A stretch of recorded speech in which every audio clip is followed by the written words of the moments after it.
আমি কারো কারো মুখে শুনতে পাই বাংলাদেশ জামাত ইসলামী ডক্টর শফিকুর রহমানের বক্তব্যে নাকি তারা দ্বিচারিতা খুঁজে পান। আমরা পরিষ্কার বলি, দ্বিচারিতা আপনারা করেন, আপনারা অভ্যস্ত, আপনাদের মনের মধ্যে দ্বিচারিতা থাকে, বারবার মুখের মধ্যে তাই দ্বিচারিতার শব্দ উচ্চারিত হয়।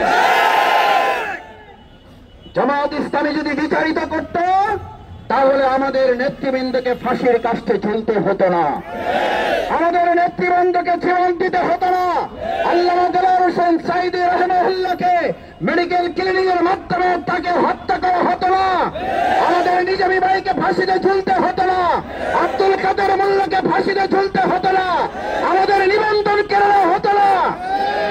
বাংলাদেশ জামাত ইসলামী অন্যের কাছে আপোষ করে না, বাংলাদেশ জামাত ইসলামী কোন দাদাগিরির কাছে মাথা নত করে নাই বলে আমাদের জীবন দিতে হয়েছে। আমরা ভবিষ্যতেও জীবন দেব, কোন দাদাগিরির কাছে জামাত ইসলামী দেশের জনগণ মাথা নত করবে না। বাংলাদেশকে রক্ষা করার জন্য 1,10,00,000 ভোটার আছেন দেশের বাহিরে প্রবাসী ভাই বন্ধুগণ।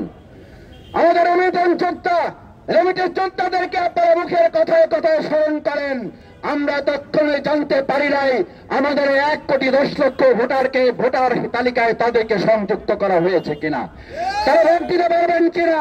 পরিষ্কার বার্তা দিতে চাই, জামাত ইসলামী রেমিটেন্স যোদ্ধা যারা 2024-এর জুলাই আগস্টে একজন সামাজিক যোগাযোগ মাধ্যম যোদ্ধা হিসেবে নিজের পরিবারকে ঝুঁকির মধ্যে ফেলে নিজেরা বিদেশে অ্যারেস্ট হয়ে এই বাংলাদেশের জন্য লড়াই করেছে, তাদের একজনকে বাদ দিয়ে বাংলাদেশের মানুষ নির্বাচন মেনে নিতে পারে না। কিন্তু আপনারা ইতিমধ্যে লক্ষ্য করেছেন, জনগণের এই ভোটের সরকারের জনগণের নির্বাচন উপহার দেওয়ার জন্য যে লেভেল প্লেইং ফিল্ড থাকা দরকার ছিল, আমরা ইতিমধ্যে লক্ষ্য করছি দু একটি রাজনৈতিক দলের নেতাকর্মীদের আচরণের কারণে সেই লেভেল প্লেইং ফিল্ড ইতিমধ্যে প্রশ্নবিদ্ধ হতে শুরু করেছে।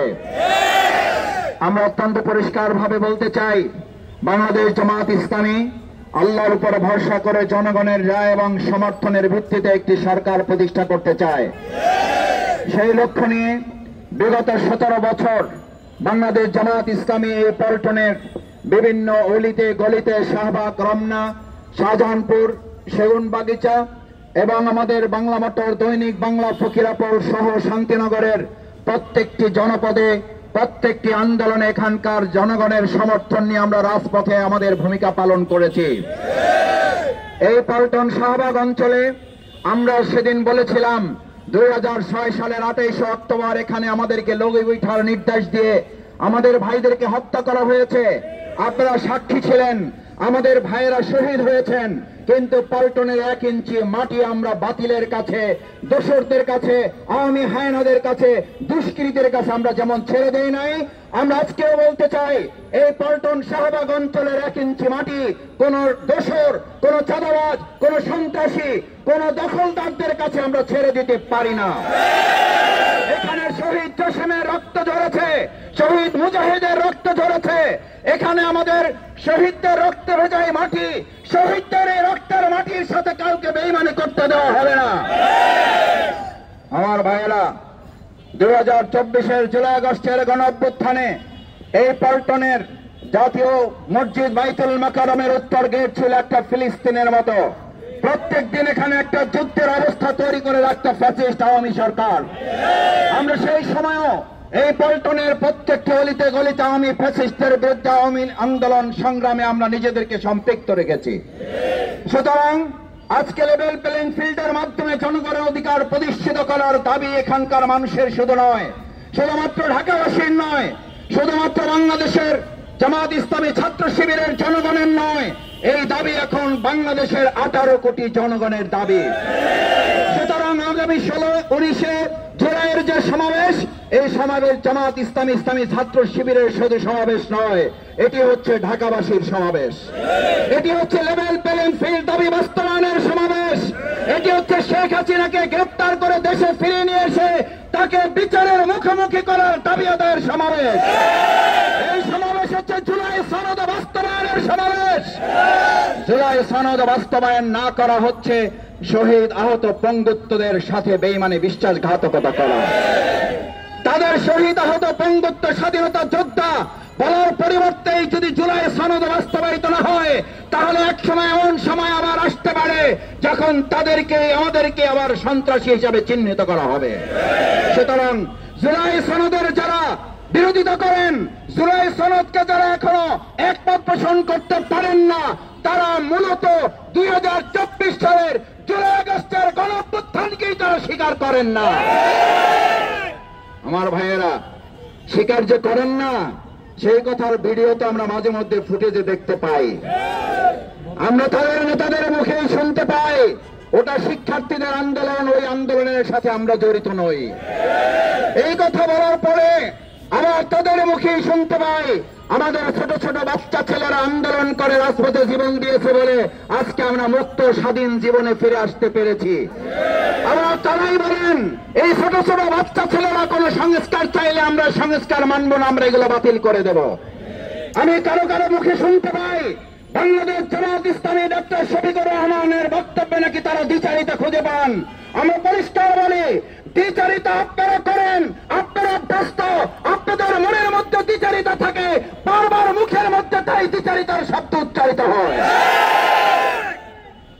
জামায়াত ইসলামী যদি দ্বিচারিতা করত, তাহলে আমাদের নেতৃবৃন্দকে ফাঁসির কাষ্ঠে ঝুলতে হতো না, আমাদের নেতৃবৃন্দকে জীবন দিতে হতো না, আল্লামা দেলোয়ার হোসেন সাঈদী রাহিমাহুল্লাহকে মেডিকেল ক্লিনিং এর মাধ্যমে তাকে হত্যা করা হতো না, আমাদের নিজামী ভাইকে ফাঁসিতে ঝুলতে হতো না, আব্দুল কাদের মোল্লাকে ফাঁসিতে ঝুলতে হতো না, আমাদের নিবন্ধন কেনানো হতো না।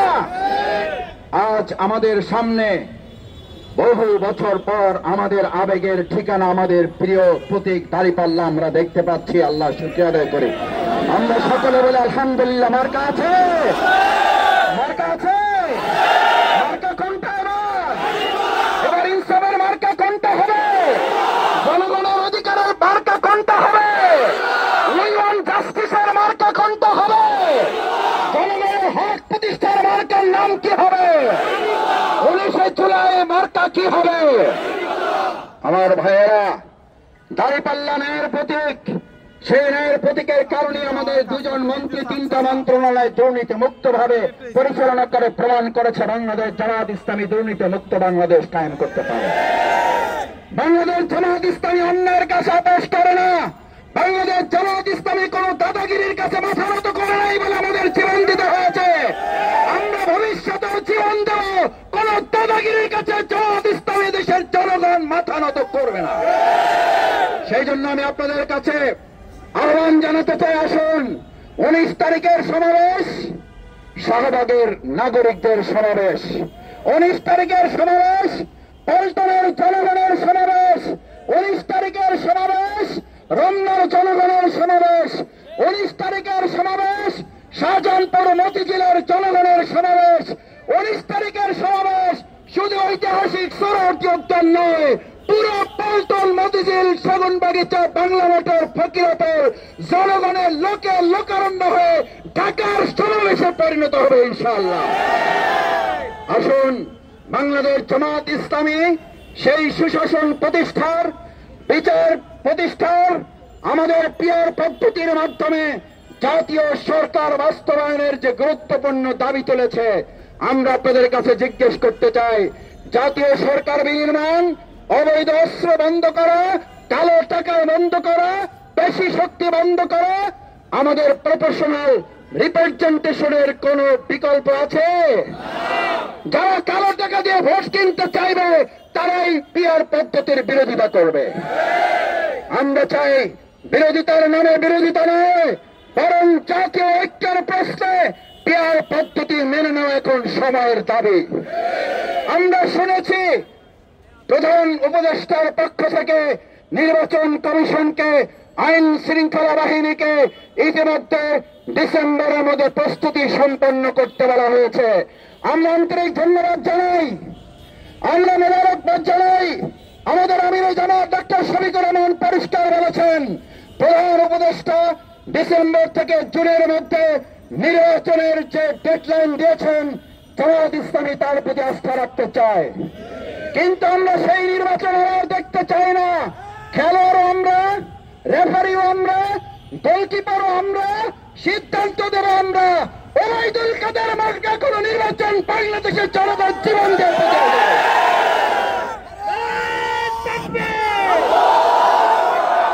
আমার ভাইয়েরা, ওবায়দুল কাদের মার্কার কোন নির্বাচন বাংলাদেশের মাটিতে পল্টন শাহবাগ অঞ্চলের জনগণ কি আর হতে দেবে? যদি তা হতে দিতে না চান, তাহলে সম্মিলিতভাবে 19 জুলাইয়ের জাতীয় সমাবেশ বাস্তবায়ন করে আমরা জনগণকে সহযোগিতা করতে চাই, সতর্ক করতে চাই, আহ্বান জানাতে চাই। এত জীবন, এত রক্তের মাধ্যমে অর্জিত নতুন বাংলাদেশকে আর পিছনে ফিরে যেতে দেওয়া হবে না। আসুন, বাংলাদেশ জামাত ইসলামী আমাদের এই বাংলাদেশের নতুন স্বাধীন বাংলাদেশকে রক্ষা করার জন্য 1,10,00,000 ভোটার আছেন দেশের বাইরে প্রবাসী ভাই বন্ধুগণ। আমাদের রেমিটেন্স যোদ্ধাদেরকে আপনারা মুখের কথায় কথায় স্মরণ করেন।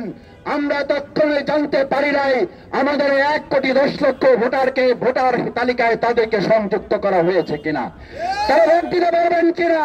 পরিষ্কার বার্তা দিতে চাই, জামাত ইসলামী রেমিটেন্স যোদ্ধা যারা 2024-এর জুলাই আগস্টে একজন সামাজিক যোগাযোগ মাধ্যম যোদ্ধা হিসেবে নিজের পরিবারকে ঝুঁকির মধ্যে ফেলে নিজেরা বিদেশে অ্যারেস্ট হয়ে এই বাংলাদেশের জন্য লড়াই করেছে, তাদের একজনকে বাদ দিয়ে বাংলাদেশের মানুষ নির্বাচন মেনে নিতে পারে না। আসুন, আমরা আমাদের সেই লেভেল প্লেইং ফিল্ড, জুলাই সনদ বাস্তবায়ন, আমরা আমাদের জুলাই গণহত্যার বিচার এবং আমাদের পিয়ার পদ্ধতি, স্থানীয় নির্বাচন করে জাতীয় নির্বাচনের ধাপের দিকে আগানো সহ আমরা আমাদের এই প্রিয় মাতৃ বাংলাদেশে জনগণের সরকার প্রতিষ্ঠা করার জন্য অবাধ, সুষ্ঠু, নিরপেক্ষ, অংশগ্রহণমূলক এবং লেভেল প্লেইং ফিল্ড তৈরি করে একটা সুষ্ঠু নির্বাচনের দিকে সরকার আগাবে সেই প্রত্যাশা ব্যক্ত করে আগামী 19 জুলাইয়ের সমাবেশে দলে দলে যোগ দিয়ে সমাবেশ সফল করুন। সবাইকে ধন্যবাদ। আসসালামু আলাইকুম ওয়া রাহমাতুল্লাহ ওয়া বারাকাতুহু।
সমাবেশ